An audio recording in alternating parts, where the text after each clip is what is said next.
കടുത്ത ചൂടിൽ ജനം വലയുന്നു.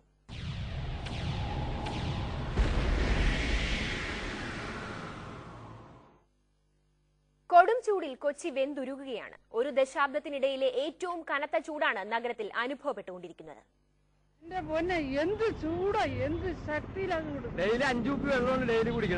രണ്ടുപേർ തമ്മിൽ കണ്ടാൽ നഗരത്തിൽ ആദ്യം പറയുന്നത് താങ്ങാനാവാത്ത ചൂടിനെ കുറിച്ചാണ്. ചൂട് കുറവുള്ള തീരദേശത്ത് പോലും താപനില 34 ഡിഗ്രി. നഗരത്തിനകത്ത് അത് 36 ഡിഗ്രിയാണ്. കഴിഞ്ഞ വർഷം മാർച്ച് അവസാനം 33 ഡിഗ്രിയായിരുന്നു കൊച്ചിയിലെ താപനില. കഴിഞ്ഞ 10 വർഷത്തിനിടയിൽ ശരാശരി താപനില 32 ഡിഗ്രിയായിരുന്നു. മുൻ വർഷങ്ങളെ അപേക്ഷിച്ച് നഗരത്തിലെ ചൂട് ഏറെ കൂടിയിരിക്കുന്നു എന്ന് ചുരുക്കം. ചുട്ടുപൊള്ളുന്ന പകൽ പുറത്തിറങ്ങാൻ വയ്യാത്ത അവസ്ഥയാണ്.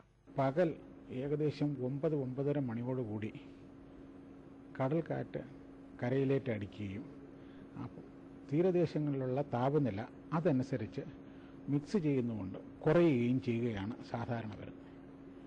ഇപ്പോൾ ഉള്ള പ്രശ്നം കടൽ ചൂട് കൂടുതലായതുകൊണ്ട് കടലും കരയും തമ്മിലുള്ള ചൂടിന് വ്യത്യാസം വരുമ്പോഴാണ് കാറ്റടിക്കാൻ തുടങ്ങുന്നത്. അപ്പം ആ വ്യത്യാസം വരുന്നത് ഇപ്പോൾ ഏകദേശം ഉച്ചയോടടുക്കുന്നുണ്ട്. പടുകൂറ്റൻ ഫ്ളാറ്റുകളിൽ നിന്നും കോൺക്രീറ്റ് കെട്ടിടങ്ങളിൽ നിന്നും പുറന്തള്ളുന്ന ചൂട് നഗരത്തിലെ താപനില കൂട്ടുന്നു. അതിനൊപ്പം കെട്ടിടങ്ങളിലും വണ്ടികളിലുമുള്ള AC-യുടെ അമിത ഉപയോഗവും അന്തരീക്ഷത്തിലെ താപനില ഉയർത്താൻ കാരണമായിട്ടുണ്ട്. ഫെബ്രുവരി പാതിയോടെയാണ് കൊച്ചിയിൽ താപനില ഇത്രയും ഉയർന്നത്. ഈ മാസത്തിന്റെ തുടക്കം മുതൽ ചൂടിന് ശക്തി അല്പം കൂടി വർദ്ധിച്ചു. ഏപ്രിൽ മെയ് മാസങ്ങളിൽ താപനില വീണ്ടും കൂടുമെന്നാണ് കാലാവസ്ഥാ നിരീക്ഷകരുടെ കണക്കുകൂട്ടൽ.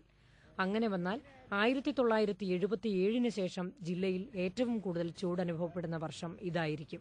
കൊടും ചൂടിൽ നഗരം വെന്തുരുകുകയാണ്. ചൂടിനോട് മത്സരിക്കാനാകാതെ ജനങ്ങളും വലയുന്നു. 5 മിനിറ്റ് ഈ പൊരി വെയിലിൽ നിന്നാൽ തളർന്നു വീഴുമെന്ന് ഉറപ്പ്. കൊടും ചൂടിൽ തളർന്ന ക്യാമറാമാൻ രമേഷ് മണിക്കൊപ്പം ലേബി സജീന്ദ്രൻ.